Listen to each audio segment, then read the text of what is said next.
Anybody seeking the call? Senator Hume. Thank you, Mr Acting Deputy President. I rise this evening to speak about my recent visit to the newly opened Bendigo Hospital. I was lucky enough to meet and to speak with Mr Peter Faulkner, the Bendigo Health Acting Chief Executive Officer and Executive Director of the Bendigo Hospital Project.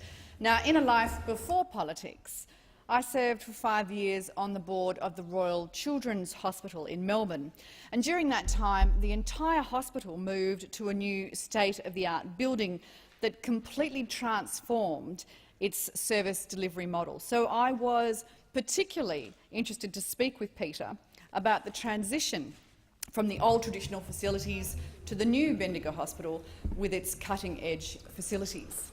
The enormous logistical task of simply moving patients and staff and equipment from one space to another is incredibly complicated, and Bendigo Health had put considerable time and effort in advance of this project, and as it was during my time at the RCH, it went without a hitch and was completed in a single day. Only weeks in, and the Bendigo Hospital, it is clear that it is firing on all cylinders. Mr Acting Deputy President, the new facility itself is truly extraordinary.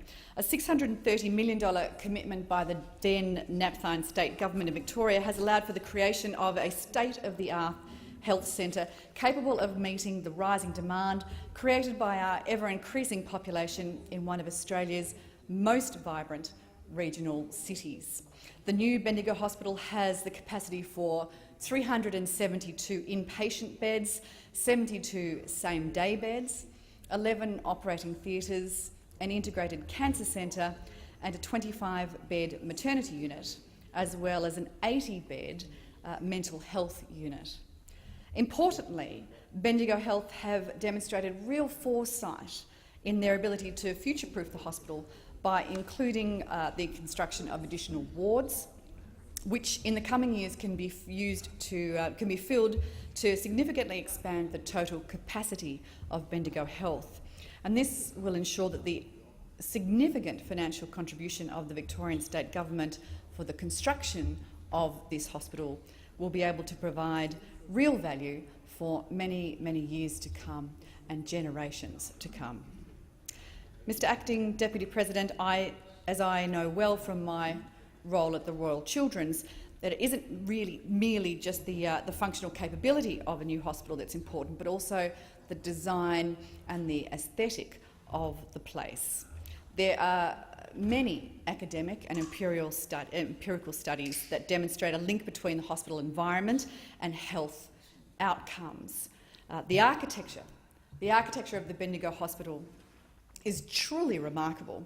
The main foyer comprises an enormous light-filled space. It has retail outlets, it has a cafe, and as Peter showed me around this new facility, this state-of-the-art facility, it was lovely to see there's multiple internal courtyards and balconies, very comfortable, family-friendly spaces for patients' loved ones and families to be, and really thoughtful landscaping and gardening across the hospital precinct, particularly in the mental health unit.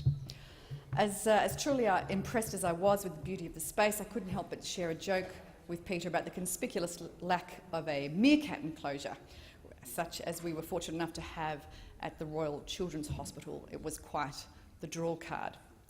Mr Acting Deputy President, while the new hospital is now operational, and with all staff and patients migrated from the old facility, the work certainly doesn't end there. Stage 1, which is essentially the new hospital itself, was completed in January this year. But Stage 2, which adds significant capability to the region's health network, is due to be completed in June of 2018. Stage 2 includes further retail outlets, it includes a very large conference facility, it includes short-stay accommodation units, and it includes a multi-deck car park. Perhaps most importantly, though, Stage 2 will create a helipad on top of the car park with a bridge that goes directly into the hospital. And this will significantly expand Bendigo's ability to respond to time-critical trauma patients who would previously have to have been flown to Melbourne or to Geelong. As those living in remote locations in regional Victoria know all too well, the time it takes for this aeromedical evacuation to Melbourne can be much too long.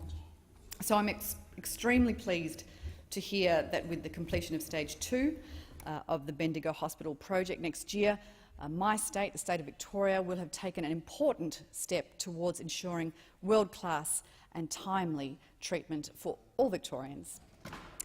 Mr Acting Deputy President, I'd also like to speak on the particular manner in which the service delivery was pursued for the construction and the running of this hospital by the Napthine government.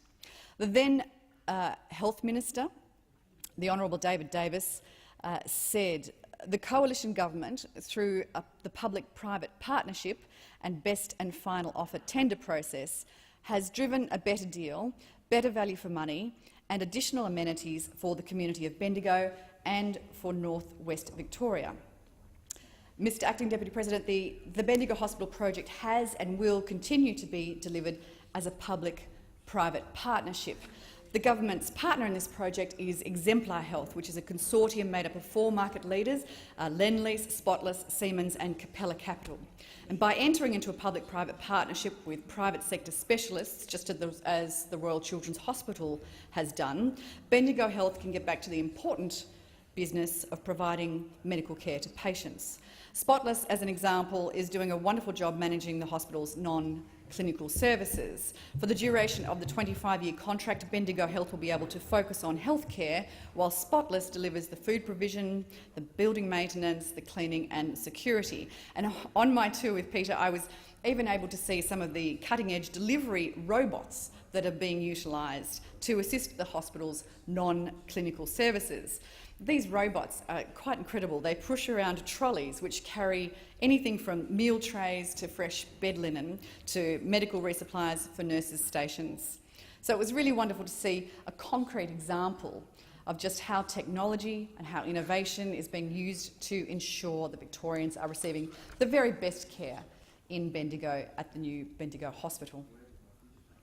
Mr Acting Deputy President, I am extremely grateful to Mr Faulkner and to the rest of the team at Bendigo Health for my opportunity to tour the new Bendigo Hospital.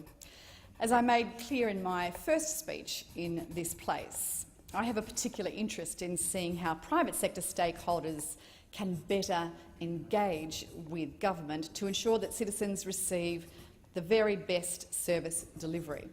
In the case of the new Bendigo Hospital, I am very confident that the healthcare capabilities delivered by the new centre are truly phenomenal and will only continue to grow as the project further develops the hospital precinct. And I really look forward to returning to Bendigo soon to see the opening of further state-of-the-art health facilities as part of this project. I thank the Chamber.